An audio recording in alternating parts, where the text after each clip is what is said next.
Thank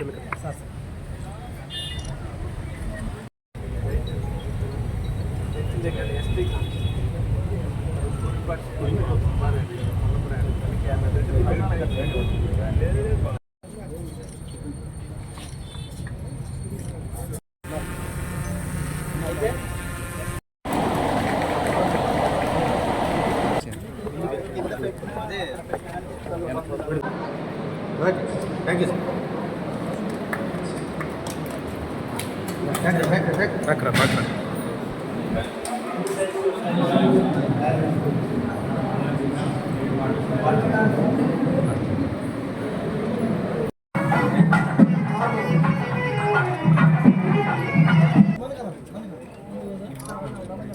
Wait, sir.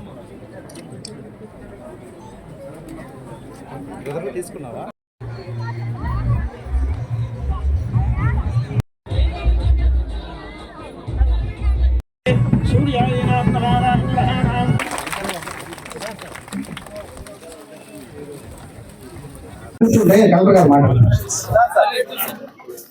Collector గారు మాట్లాడతారు.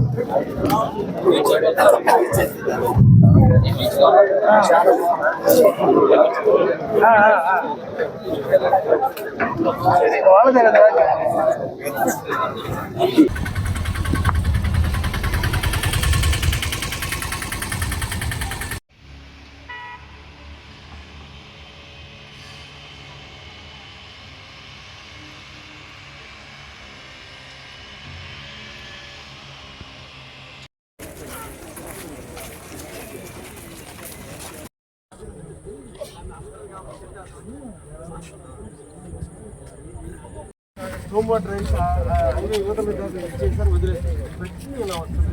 ఇప్పుడే వచ్చాను. ఇప్పుడు ఏంటంటే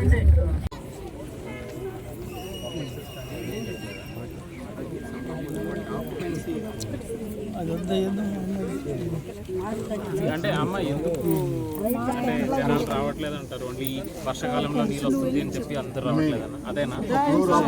సార్ వాటర్ వస్తే నాకు బాగా ఇక్కడ దాకా వచ్చేస్తుంది. ఫ్రంట్ కూడా అట్లా నిలబడిపోతున్నాయి సార్. డ్రైనేజ్ దాని వల్ల జనాలు రావట్లేదా? ఒకటే నా విషయం, వాటర్ ఆగడం వల్ల దోమలు వస్తున్నాయి కదా సార్. ఈరోజు అంటే ఒక 2 సార్లు వస్తామనుకొని రాలేకపోయాము అంతే, కాబట్టి ఖచ్చితంగా ఈసారి వస్తామని చెప్పి ఎమ్మెల్యే గారు మాట మీద ఇక్కడ రావడం జరిగింది. చాలా సంతోషము. ఒక 2-3 ప్రోగ్రాంలు అటెండ్ చేయడం జరిగింది. ఆల్రెడీ ఇనాగ్రేషన్ దానికి ముందు ఐ లవ్ కావాలి ఆ ఒక లొకేషన్ కూడా చూడడం జరిగింది.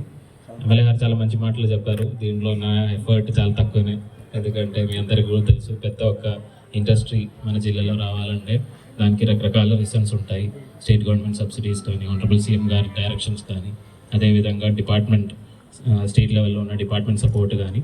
సో నా ఒకటే ఒక కోరిక ఏంటంటే మనకు అంత పెద్ద ఇండస్ట్రీ మన జిల్లాలో దగ్గర అంటే ఒక 20-25 కిలోమీటర్ దూరంలో రాబోతున్నాము.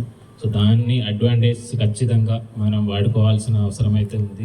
మన చుట్టుపక్కల ఉన్న ఏరియాస్లో స్కిల్ అంటే ఇప్పుడు కాలేజీలో వెళ్ళిన పిల్లలు కానీ, లేదంటే 10th, 11th, 12th క్లాసెస్ చదివిన పిల్లలు కానీ ఖచ్చితంగా స్కిల్లింగ్ మీద ఫోకస్ పెట్టినట్లయితే నేను బీపీసీఎల్ కావచ్చు, లేదంటే అక్కడ సోలార్ ఇండస్ట్రీస్ కానీ అలాంటివి చాలా రావడానికి అవకాశాలు ఉన్నాయి. మాకు రామాయపట్నం పోర్టు దగ్గరే ఉన్నాయి.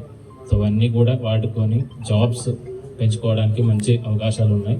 ఆనరబుల్ ఎమ్మెల్యే గారు కూడా సపోర్ట్తో మనం ఖచ్చితంగా ఆ ఒక్క దిశలో ముందుకు వెళ్తామని అనుకున్నాను. అదేవిధంగా ఈ ల్యాండ్ అక్విజిషన్ కూడా మనకు చాలా చేయాల్సిన అవసరం అయితే ఉంది. అది కూడా పీస్ఫుల్గా ఎటువంటి ఇబ్బంది లేకుండా అందరినీ సమన్వయం చేసుకొని చేసి ముందుకు తీసుకెళ్తాం అనుకున్నాము. సో అందరికీ ధన్యవాదాలు. Thank you.